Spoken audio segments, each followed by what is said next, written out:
an agile team. They've been working together for quite some time.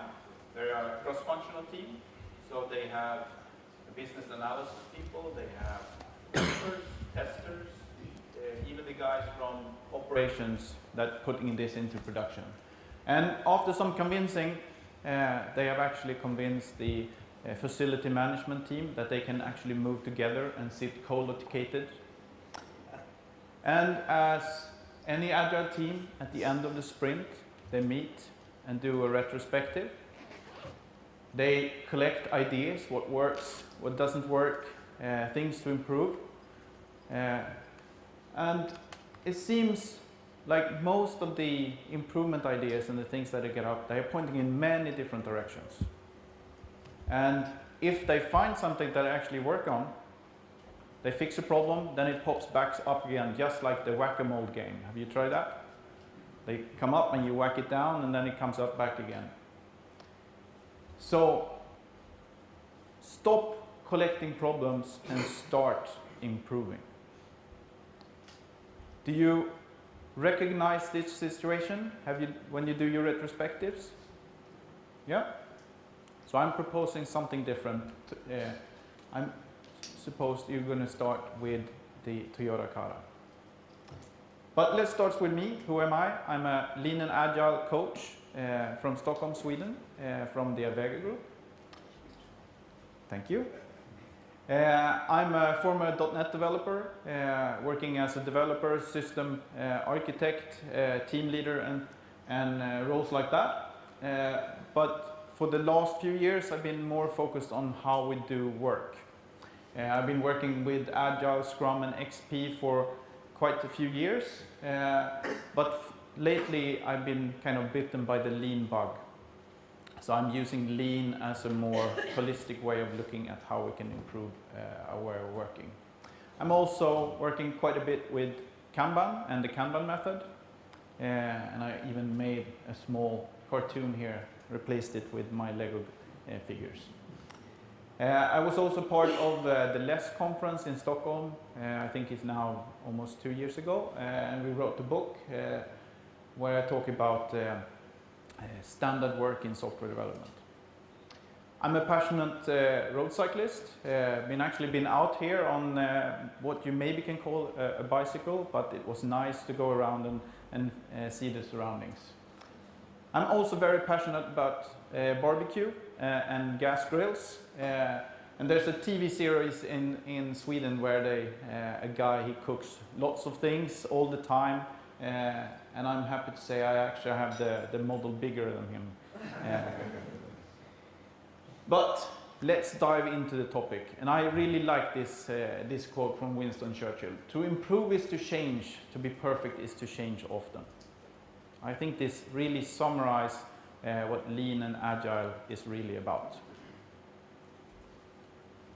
So if we look at doing improvement work with the traditional way of thinking, we maybe do a big pre-study, we do a gap analysis, and we analyze and we think quite a bit, and then we try to implement improvement, and then we are finished.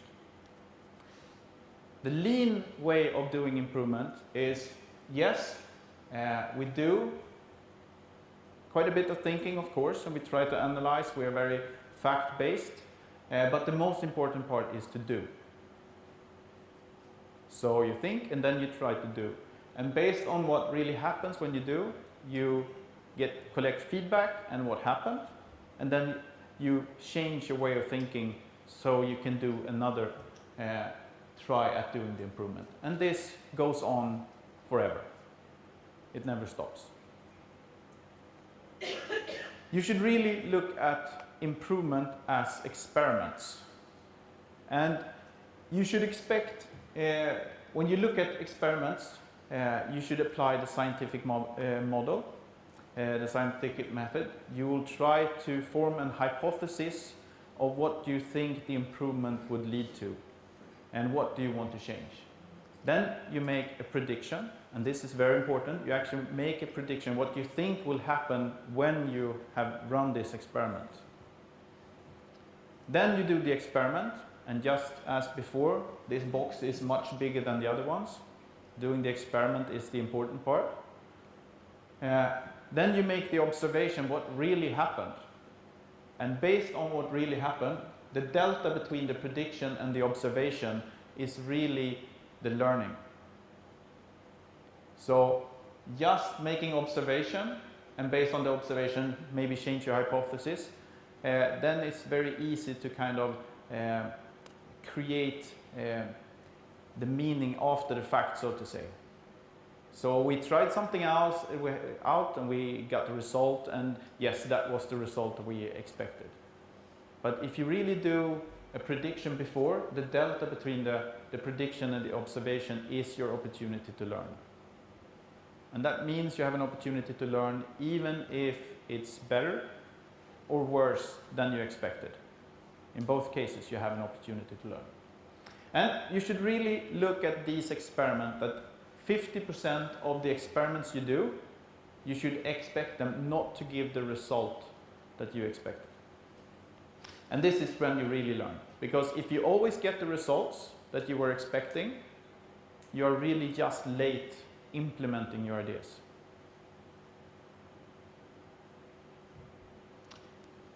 So what does continuously really mean in our context? When I went to a training at Volvo Cars, where they actually build the cars, they do these improvement works 3, 4, 5 times a day at the line. But in software development, our cycle is a little bit longer. So for me, I say we should do one experiment at least a week, and we should always have at least one experiment active all the time. And this is all teams in the whole organization at all time, and even on all levels. So that means that the software development teams, the management team, all the teams in the organization should have this approach of doing experiments all the time. So you should really look at your daily work as delivering the actual value, but also improving way of working. And how much part you do the improving the work compared to delivering value is of course different in every company, but I would say you should try at least something between 10 to 20% of your daily time should be spent working on improving the way of working. Is that how much time you spend on improving the way of working in your companies today? I see mostly shakes of the heads here. But this is really how the lean companies work with continuous improvement. That means that they do this work every day, and they also spend quite a bit of time of this every day. And this is how they can improve much, much faster than many of the other companies. So you should really see yourself as gardeners in your process. So you really need to keep it up and fix the garden all the time, because otherwise the weeds in your processes will actually grow back very, very fast. So if you don't do this work on a daily basis, your processes over time will actually be worse and worse. You can't set it in a good state once, and then it will stay for that forever. So let's do a simple experiment. Let's try to cross your arms if you're not doing it already. Doesn't feel that hard to do that, right? Can feel quite comfortable. You get a little bit warmer, nice and cozy. Now let's try to do it the other way around. It's a little bit harder, right? A little bit. But really it's the same muscles, it's the same arms, it's just a habit that we have to do it in one way most of the time. So we can really train ourselves to do it in a different way. If we do that every day, that will feel natural as well.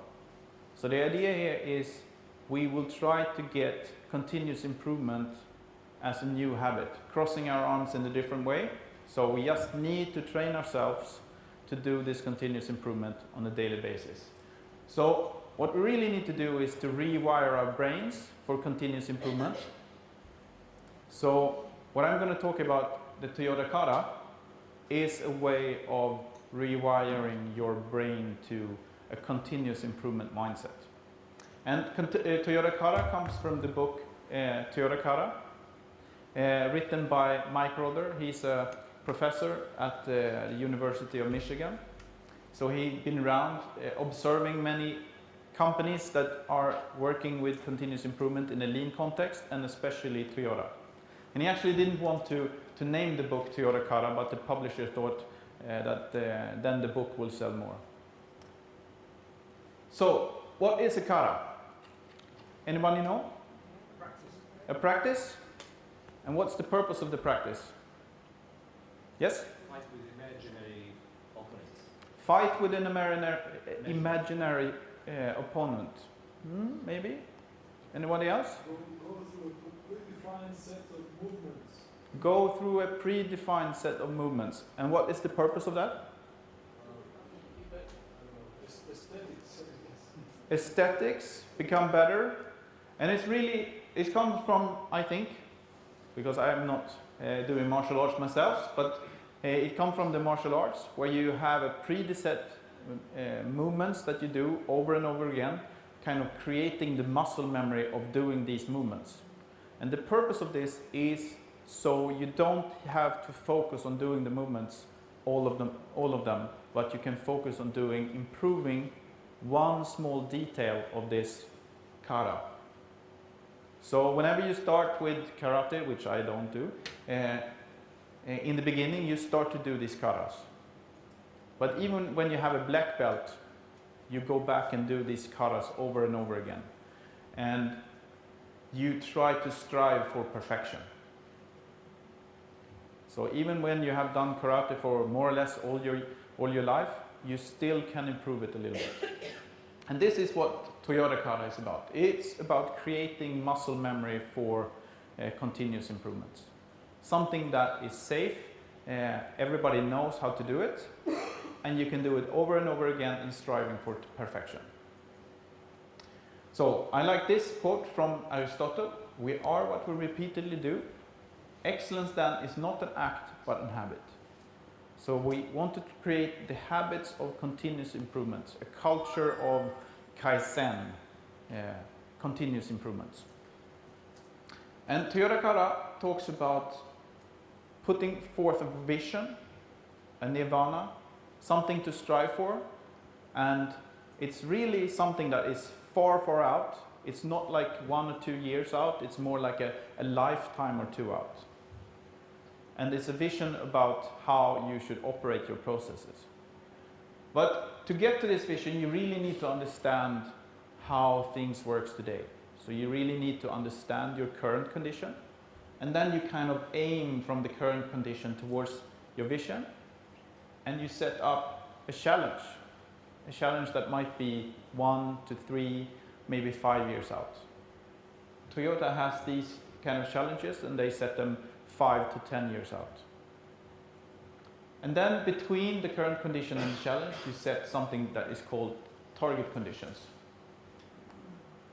And target conditions is something that is maybe a month or the longest 3 months out. And this is how your process should operate at that point.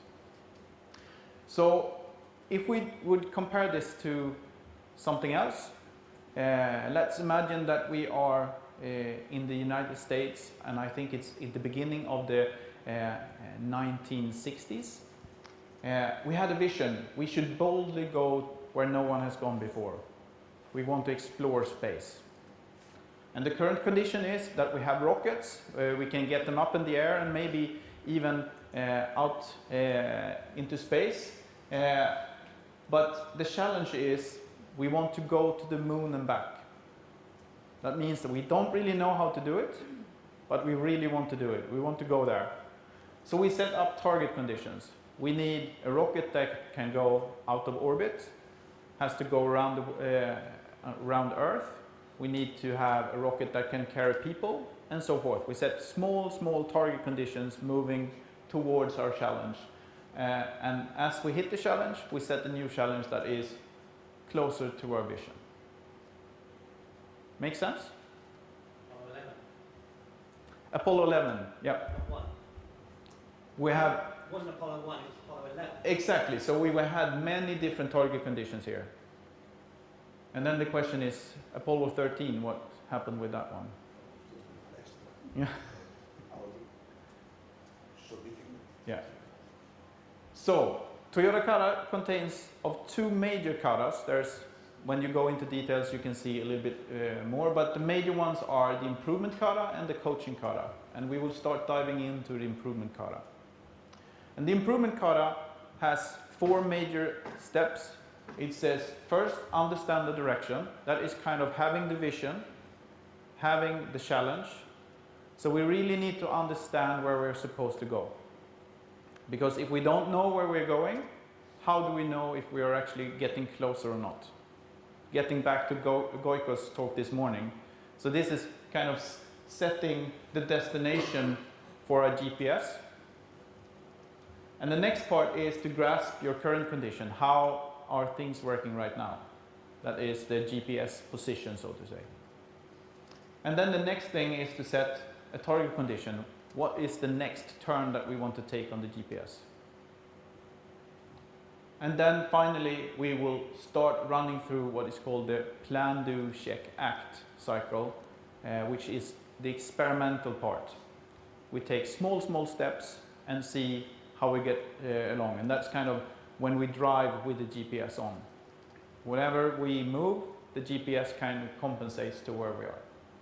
So let's dive in. Understanding direction. Understanding the direction is very, very important. You need to kind of formulate a vision, and the vision should be based on how you want your processes to operate when you arrive. So if you're familiar with the 7 habits of highly effective people, I think it's habit 2, when he talks about begin with the end in mind. So you should try to describe for yourself how would your process operate when you arrive to the destination. And this is really about understanding your direction. And it should be process focused, so it's not really a business vision or kind of being the best company in the world or anything like that. It is how your processes should operate, so it will generate that outcome. And it's not outcome focused, it's focused on how you do things. And based on how you do things, you will get the result. Hopefully the result you are hoping for. And if we look at an example, this is Toyota's vision for how they operate their kind of assembly and production processes. And they have these, this is their vision. 0 defects. Anyone here owns a Toyota car? Any defects in your Toyota car? No? Yeah, 0 doesn't exist, right? I've heard people that own Toyota cars and they say, well, they're good, but they're not perfect. So it's something to strive for. 100% value added. That means that all the things that you do in your process when you assemble the car should add value to the customer. That means if you have the assembly line here and you have your raw material here, the movement from here to here is non-value added work. So for Toyota, they see that short movement as non-value added. So if they can remove that, that is an improvement. So the 100% value added is of course something that is extremely hard and extremely expensive to strive for, but it's something that they strive for. Also, one piece flow in sequence on demand. That means that they will try to build one car at a time in the sequence that the customer asks for them, and only when the customer asks for them. And of course this is also extremely expensive. If you need one piece of sheet metal, they don't order that amount of ore from the mine. They order those in batches. But they are striving towards being able to do it one piece at a time.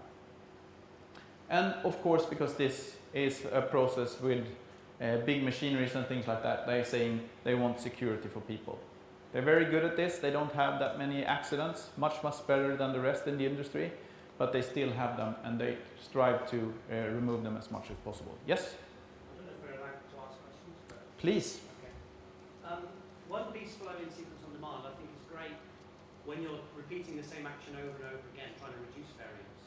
But in software it seems that's not what we're trying to do. We're trying to do one thing once and then we do the next thing once and then the next thing once. Yeah. So, any thoughts on that? Yep. So your question was for the camera and for the rest of the audience. So the one piece flow in sequence on demand might be applicable for something that you repeat over and over. How does that apply to software? Well, you have to put these kind of things into your own context. So maybe a vision could be something like this, but this is something that you need to develop yourself. So 0 defects in production, maybe. So I would say maybe you don't want to put technical defects out into the field if possible. Doing the wrong thing is not the same as defects, I think. But putting technical issues out in production might be a problem. 100% value added. This is of course extremely hard as well, but maybe it's something to strive for, maybe.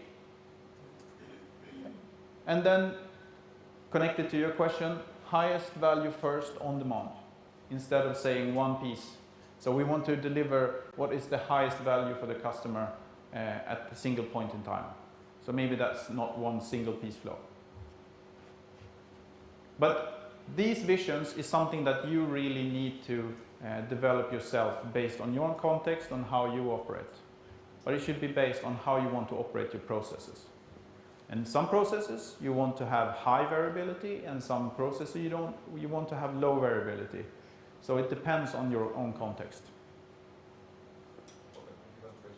Yes, one more. Stepping back. Yeah.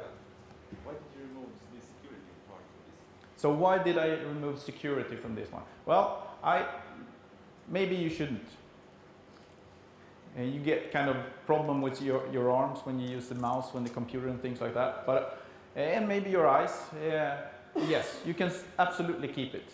But I don't see that many fingers getting chopped off and big injuries like that. So, but of course you can keep it. I was thinking in the other direction when you were saying before basically that you should run experiment basically, and you should allow basically to do the experiment, which is a good thing and stimulate the continuous improvement. And security means, I would put it in this basically means that you're safe to fail basically. Okay, yeah. So the security for people here is kind of the physical security, but you are talking about security in terms of being able to fail or not. I don't use the kind of the word failure, because I think when you run an experiment, you will get the result you expected or you not expected. So it's not really a failure, because failure tend to have a very negative connotation. But experiments should be that you could run them and they either give you the result you expected or you create a new learning. But of course you can have security for people here. So, moving on. Please interrupt me, but it might be that we don't have time for the final kind of walkthrough of an example, but that's fine with me. Grasping the current condition. This is very important, and in most cases, if you kind of go into a factory, it's quite easy to understand how things work. I didn't have that picture in there, but in our time, the work that we do, most of the work is hidden in the computers. So if you step into a factory floor, you can actually, just by standing there and maybe implement the Taichi Ono circle, standing in one place, observing how the process operates, you can see things and you can see how things move through the process. If you would do the Ono circle in your company, you go into the developer's room and you stand there watching. If you don't see their screens, you don't know if they're actually surfing the web or doing value created work. I don't say that surfing the web might not be adding value to the system, but you can't really see what happens. So you need to create an understanding. And some way of doing that might be to have things like a Kanban board that helps you to understand who's working with what and so forth. So you need to kind of visualize your work. And you need to try to understand how things work. And this means also you can't be a manager in an office just looking at Jira or some other tool. You really need to go to where the work is done and see what really happens. Because otherwise you don't really understand how things work. And if you look at most companies, let's say in manufacturing, the managers tend to be on the shop floor at least 25% of the time, if there's a lean company. So what could we collect? Collect data and facts, not gut feeling. If you need to collect gut feeling for some reason, because this is a good metric for something, then collect them as metrics. And what I mean there is, if you want to kind of gauge how happy people are, maybe ask on a very regular basis on a kind of sad, glad scale and collect that metrics. So you have the facts, how people actually feel. It should be process metrics, so you should try to see how the process works. That might be cycle time, lead time, the amount of work that you have in the process, the amount of failure demand, things that are not part of the value creating process, and things like that. And also, of course, how the outcome metrics. Are we giving the results to the business that we are expecting to do? And this could be extremely hard, but it's important to kind of understand that as well. So the next thing is to kind of create a target condition. So we know where we are, we have a goal somewhere over there that we want to achieve, and we need to set a target condition. So how do we set a target condition? Well, it should be just beyond your knowledge threshold, kind of beyond the horizon. This is something you don't really know how to do it, but it shouldn't be impossible, feel like it's impossible. So it should be, you should kind of follow the Goldilocks rule. We come into that. But it should be just outside of what you think that you can achieve. It should feel kind of like putting a square peg in a round hole.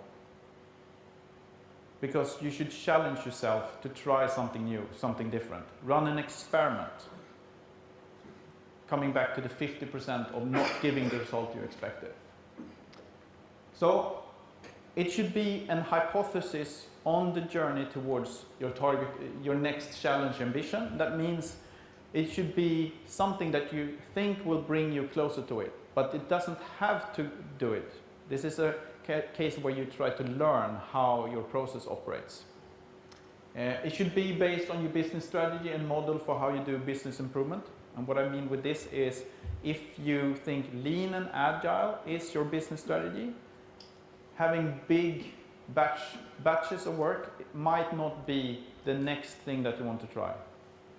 So it should be based on your philosophy and kind of your model of how you think you should improve your business. And then follow the Goldilocks rule. So in Swedish we have this word lagom, which means it's not too hard, it's not too easy, it's just right. And you know the story about Goldilocks and the three bears? So it's the same thing here. The bed is not too large, it's not too small, it's just right. And of course that is extremely hard, and you have to practice about this over time. So we have our challenge, we have our current condition, and we might set up our target condition. And of course this is not how it works, because we can't kind of plot out the perfect target conditions between now and towards the challenge. It's more like this. You have a challenge you want to strive for, and you have your current condition, and then you take small steps into the unknown, and based on what happens, on what you observe, you take another step. So you're really probing yourself through this unknown territory, and hopefully you will reach the challenge So either you reach what you put the challenge up at that date, or the date expires for the challenge and you might set a new one. So some examples. Make all work visible, because in most cases, in our type of work, we don't see the work that we're actually working with. So making it visible might be a first good step. Lead time, you set lead time to a specific number of days. So maybe in this case you want to reduce it from 80 days to 40 days. And this is based on your business strategy. So your business strategy says that you want to have short lead time. Then you set a specific target where you want to move towards. And because you set these specific targets, you need to solve the problems that is stopping you from reaching that target condition. Maybe also setting the working process to 15 compared to 20 today. So we set very specific numbers here. We don't use a percentage or something like that, because we need to know if we reach the target condition or not. So it should be measurable. Deploy to production every 2 weeks, and maybe use specification by example on 80% of the features. So this one is percentage, so I need to change that maybe. But these are examples. And then the question comes, how do you set this? Who is kind of defining them? So it's not kind of an arbitrary setting whatever target condition that you want. It should really be based on where you want to go, and based on the business model that you have. So if you are using Lean and Agile as your business model, and you want to improve lead time, for instance, if you want to make that shorter, then setting a target condition that is in that direction is the kind of target condition you would set. And the next step is to take small PDCA cycles from where you are today towards the target condition. And this is also making small experiments from where we are today towards the target condition. And the target condition then is set to a specific date and a specific how that process should operate at that date. Either we reach it at that time or it expires and we set a new one. And also, just like before, going from the current condition to the target condition, these experiments, it's not a straight line. It's more like this. And we're taking small steps into the unknown, and some might be totally wrong, and we need to restart and go through this unknown again. And some say, well, if you do an experiment and you step into the unknown, you have changed the system, so you can't really step back, but I guess you get the point here. And then you take these small steps over time towards the target condition. So that was the improvement kata. And to support this work, and especially the last part, doing these PDCA cycles, we have the coaching kata.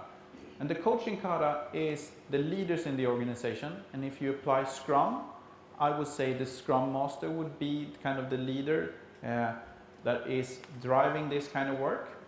If you're using Kanban or whatever, it might be your line manager, whoever the leader is that is kind of providing the support and help for how you do work. And it should feel like, as a leader, it should kind of help you on the way. And it should also be kind of pushing you in the right direction. So it should not be something that you tell people what to do, but you set the how and why. No, sorry, the why and what, and then the team that you work with would do the how.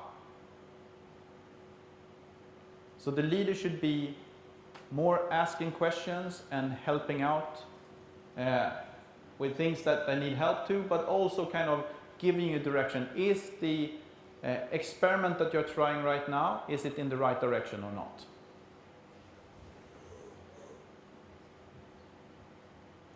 So to do this, we have this kata card, the coaching kata cards, about 5 questions. So as a coach, you go through these questions and you use them over and over, because this creates the security for the people that is is working in the process. They know what to expect, and we go through it deliberately. And we start with the question 1, what is the target condition? And that means that we revisit the why all the time. And in the beginning, you will see that whenever you go through it the second time, 1 week later or 2 days later, well, we didn't really set that target condition that very clearly, and you need to kind of refine it. The second question is, what's the actual condition now? And that means that you should understand how your process operates today. That means that you need to collect data all the time, and as you evolve, as you do these improvements, you need to collect the data on a daily basis and have that available as you go. If we had done an experiment previously, we go through the questions on the back. What was your last step? And then you, as a learner, you explain what was your last step, and you also go through what did you expect would happen from running that step. And then we ask the question, what actually happened? And now we have kind of the prediction and the observation. And we have the last question here, what did you learn? The delta between the two. So it's very focused on learning on how to improve your processes and to understand how things work. And when we have gone through this, we go back to step number 3. What are the obstacles you think are preventing you from reaching the target condition? And we are only focusing on the things that we think are preventing us from going from the current condition to the target condition. There might be a ton of different problems that we want to address, but we are not addressing them right now. We are only focusing on the problems that are preventing us from getting to the target condition. When we reach the target condition, we might set a different target condition that will address the other problems. And then we work on which one are you addressing now. So we select only one problem at a time to work on. Question number 4, what is your next step? What is the next experiment that you want to run? So the learner is expected to have an experiment ready to go when you go through this kata. And also to describe what do you expect. We come to the last question, and probably the most important. When can we go and see what we have learned from taking that step? That means that we set a date and we set a place. And we actually go to the work is done, and we try to observe the changes in the process if possible, and we see what we have actually learned from taking this step. So you see, we come back to learning over and over again. So a client I work with, they have kind of a part of their mission statement. It says, we want to outlearn the competition. And this is what it's really about. So how are we on time? I guess we have 5 more minutes according to the schedule. So I will skip through this example and we will get to questions. So I will skip through it very quickly here. All these slides are online, so you can actually go through them yourself. And the recording might be, well, the recording here will not have this information, but there's other recordings. So let's see. And the forms that you see here, you don't need to use these forms, but they're quite useful because they have kind of all the steps that you need. So here we go. So, summary. Toyota Kata is about creating a muscle memory of continuous improvement in your company. And by creating this muscle memory, we can start to focus on the details when we do this. And we can start to strive towards perfection, even how we do the improvement work. And of course, the work we do will be different more or less every time that we run through it. So every experiment will be unique, but it will be a structured way of doing the improvement work. And the improvements should be treated as experiments and try to use the scientific method where you make a prediction, you do the experiment, and you observe, and the delta would be your learning. Familiar routines as you probe through the unknown. And this is really about security, So if you come back to this over and over again, it feels secure. You don't feel like you are kind of stumbling in the dark. You might be that when you do the actual experiments, but at least the katas, the Toyota Kata, will be something that is always there as you do this. Be like a safety rail on a boat on a high sea. You can have your hand on that as you walk around on the boat. So are the exact katas important as I have described them here? Yes, they are important, and they are worded in a very certain way to create kind of the learning that we want. But it's more important to have have routines. So you have something that you can repeat over and over again to create this safety. So if you need to create your own routines, create your own katas, that's fine. But this could be a very good starting point. So Toyota Kata may work for building cars, but we develop software. This is a very common question I get. And this has actually been applied in many different contexts. Moving things from one location to another, software development that I'm working with it, and so it's been used in many different contexts. Something similar is used by a company called Southwest Airlines, if I understand it correctly, and they are operating an airline. So this is more of on a meta level. It doesn't have to do with manufacturing. It's how you can improve your processes. And this team, when they tried it, they thought Toyota Kata rocks. And I hope if you try it, you will feel the same. And if you want to find out more, here are some links. You have my blog on top, and you have Mike Rodder's homepage, and a little bit more. And the slides for this talk will be available on my SlideShare. So if you Google for Håkan Forss and Toyota Kata and stop doing retrospectives, you will find this. There's a few up there already. And with that, I will say thank you and take questions if we have time.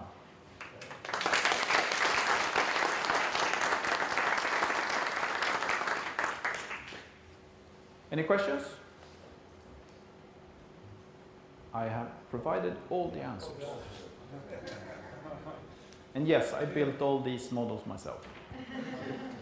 Thank you. Great.